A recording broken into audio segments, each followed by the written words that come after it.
ఇంకొక సమస్య చాలా మందికి ఉద్భవించే సమస్య ఒకటి, ఒక ఇంటిలో ఎన్ని స్టవ్లు అంటే ఎన్ని పొయ్యిలు ఉండాలి, ఎక్కువ ఉంటే దుష్ఫలితాలు ఏముంటాయి.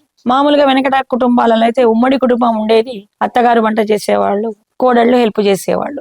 అది వంటశాలలో వంటింట్లో కిచెన్ లో ఒక 2 స్టవ్లు లేక సెట్. ఈ మధ్య కాలంలో 3 సెట్ 4 సెట్ వస్తున్నాయి. అయితే ఏమైనా ఫంక్షన్లు ఇవన్నీ ఉన్నప్పుడుగా పెద్ద స్టవ్లు పెద్ద వంటలకి వాడేవాళ్ళు. ఆ ఒక్క రోజుకు తప్పు ఉండదు, కానీ రోజువారీగా 2 కంటే ఎక్కువ ఉండకూడదు. అంటే వాడేటువంటి డబుల్ స్టవ్ ఒకటి, దాన్ని ఒకే స్టవ్ గా మనము 2 రకాల ఫ్లేమ్ తో వాడతాం, దాన్ని ఒకే స్టవ్ గా పరిగణించాలి. ఇంకొకటి టీలు కాఫీలు వంట చేసే దాని మీద ఎవరైనా గెస్ట్లు వస్తే టీలు కాఫీలు కలిపి ఇవ్వడానికి వీలు కాదు. అందుకని ఇండెక్స్ స్టవ్ టీ గానీ కాఫీ కానీ కలిపిచ్చే అవకాశం ఉంటుంది. కానీ కిచెన్ లో మాత్రము 2 కంటే ఎక్కువ ఉండకూడదని, 2 స్టవ్ల కంటే ఎక్కువ ఉండకూడదు. మూడవది పెడితే కుటుంబ కలహాలు వస్తాయని ఖచ్చితంగా శాస్త్రబద్ధంగా చెప్పబడింది. అయితే ఉపగృహాలు వెనకటి కాలంలో చిన్నగా వంట ఇంట్లో కట్టెల పొయ్యిలు, నీళ్లు కాచుకునే పొయ్యిలు వెనక పాకలాగా వేసి ఉండేవి వెనకటి ఇళ్లలో. ఇప్పుడేమో స్లాబ్ ఇళ్లు కాబట్టి ఒకటే కిచెన్ లో 1 2 3 4 అలా పెట్టుకోకూడదు.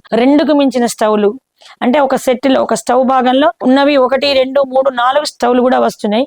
వాటికి దోషాలు అవన్నీ కూడా ఫ్లేములు 4 రకాలు మండిన ఒకటే స్టవ్ కింద లెక్క.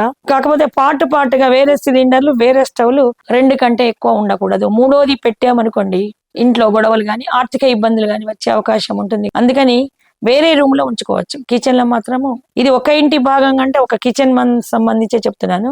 ఓపెన్ ప్లేస్ లో గానీ ఇంకా కొంచెం దూరంగా గాని ఉండాలి. ఇది కూడా మన ఆరోగ్యకరమైన విషయానికి చెప్పడానికి, మనుషుల యొక్క దానికోసం చెప్పడానికి నిర్ణయించింది కానీ శాస్త్రాల కోసం లాభం కాదు. ఒకటికి మించి 2 3 స్టవ్లు పెట్టుకొని ఇల్లాలు ఒక్క ఆమెనే అన్నింటి మీద పని చేయలేకపోవడము, ఇటు ఈ ఫ్లేమ్ పెరగడము అటు ఆ ఫ్లేమ్ పెరగడము, దానివల్ల అగ్ని ప్రమాదాలు సంభవించే అవకాశం ఉంటుందని ఈ ధర్మాన్ని పెద్దలు సూచించారు. వెనకటంటే ఓపెన్ కిచెన్లు ఉండేవి, ఇప్పుడు ఫ్లాట్ ఇళ్ళు కాబట్టి ఎక్కువ వేడి ఆ వంట చేస్తున్న వాళ్ళకి బాగా శ్రమను కలిగిస్తుంది. కాబట్టి వెనకటి పెద్దవాళ్ళు ఇటువంటి నిర్ణయం చేశారని అనిపిస్తుంది. ఏదైనా మన లాభాని కోసమే చేసింది కానీ శాస్త్రంలో చెప్పబడింది కానీ శాస్త్రాలకు దైవాలకు లాభం కోసం కాదు. ఇది గ్రహించాలి. జై శ్రీరామ్.